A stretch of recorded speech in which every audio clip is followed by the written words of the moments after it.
don't want what we know out there. You'll never get those on CNBC. But our school system will never tell us that, because they're part of the process. Fake money, fake teachers, fake assets. I know the game of the rich. My rich dad taught me. You know it because you're the banker. The bankers and the rich play is different than what they teach you in school. All over the world, what does school teach you about money? And the answer is nothing. And that's not a mistake. That's not an accident. I knew that. Most people know that.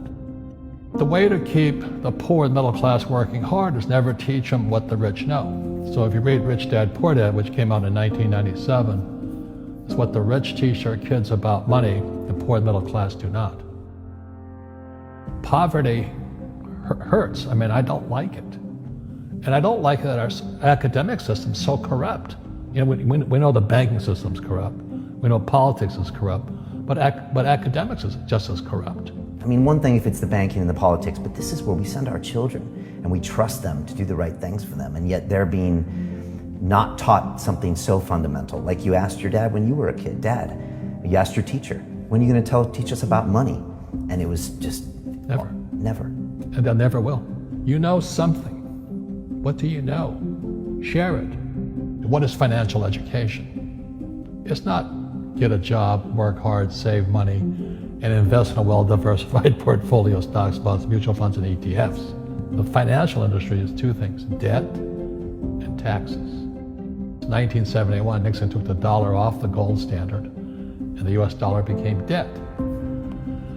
And we still tell kids to go to school, get a job, work hard, save money, and get out of debt. Now, who tells them to do that? That's the most ridiculous thing there is. The book starts and it says, lie number 1, saving money will make you rich. Yeah, it never will. You know that. All taught that as kids. Why would you save it and why would you work for it if they can print it faster than you can work for it? Why do you keep saving when they're printing it? The rich don't work for money. Don't you touch that stuff. It's very subtle, right? Yep. They don't say, I'm going to train you to be a worker bee the rest of your life, but they educate you in a way where that's what you come out. Right. What was he trying to do those first few months were you working for him? What was he trying to get across to you? Because he taught you the hard way about money. And she says, if you're going to be successful in your life, you've got to find the best teachers. And a great teacher is somebody who comes from the inside, not the outside. But in school, you don't know if your instructor is for real or not.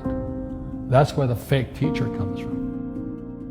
I said, I want you to teach me about money. So why should I teach you? He said, but if I teach you, you work for me for free. And I said, why for free? And my poor dad went nuts. He says, because if I pay you, you think like an employee. Your brain will change. If you learn never to work for money, you'll be a rich man. And this is powerful. Once you give someone a paycheck, their brain turns off. Correct. Because it's... And then the promise of a pension. Right. And job security. Which is kind of a paycheck in disguise. Correct. After you stop working. Give the man a fish, eats for the day, teach him to fish, eats for a lifetime. And most poor people confuse assets for liabilities. They think their home is an asset, it's actually a liability. Right. An asset is a noun, like a house. Cash flow is a verb. So to understand if it's an asset or liability, it takes a noun plus verb.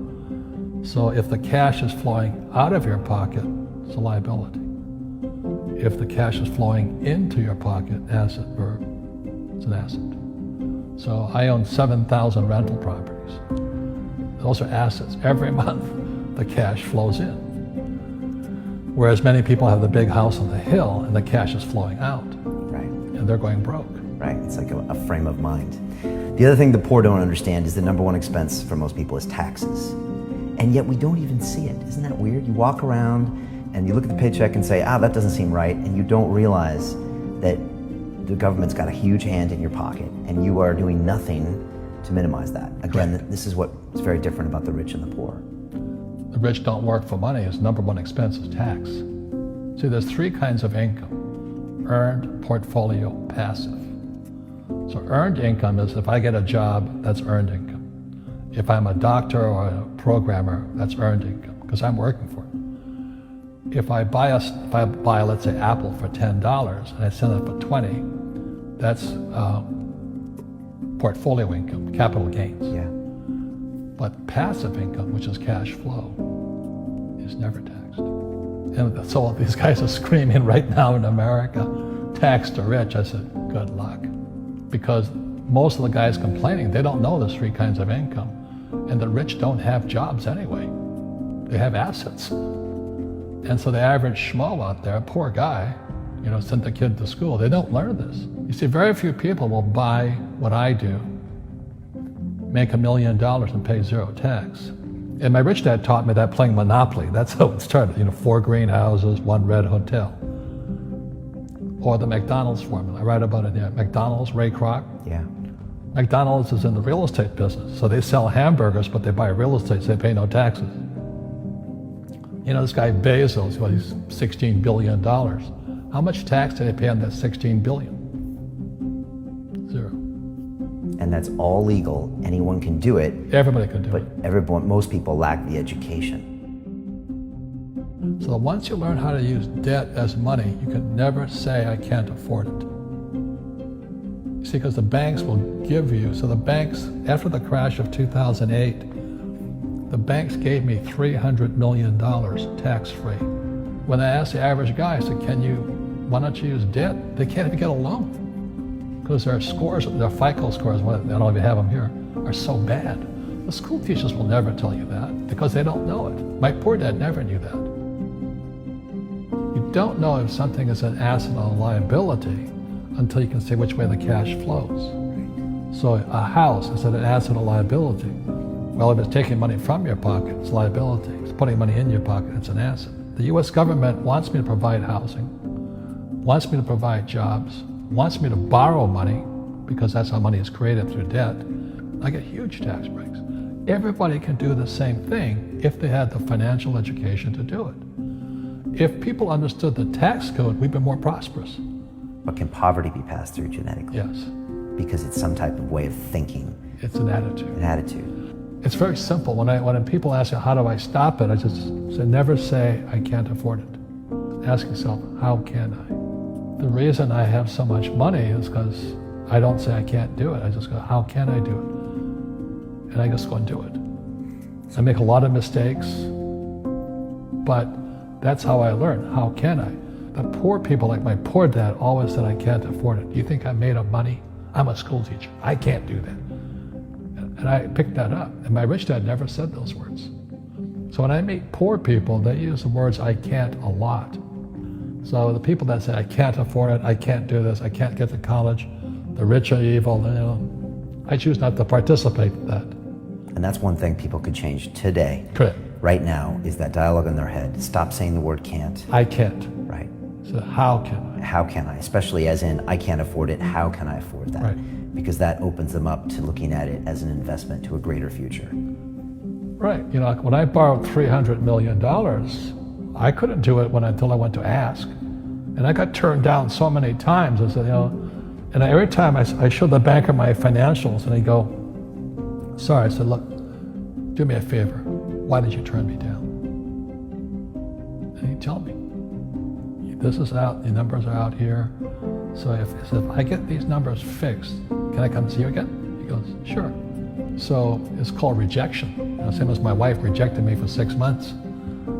It's just a matter of personal willpower, which is spiritual. Just saying, if they can do it, I can do it. And how can I? How can I? And I think it's you once said, words become flesh. Yep. That was the Bible too. Intelligence increases through your mistakes, through the ups and downs, through what you learned. Real estate's real estate. But what I learned made me richer, not the money. You don't need money to make money. I think all of us, every human being has that low point in their life. And if they get the message, a new life begins. If they don't get the message, they keep going down. The richer I got was because I didn't need any money. I could use this to make money. But how did I get there? Is I made a lot of mistakes. people are afraid of making mistakes and all this, fear of failing, it limits them. Nice, so very nice. So many people trapped in the same device.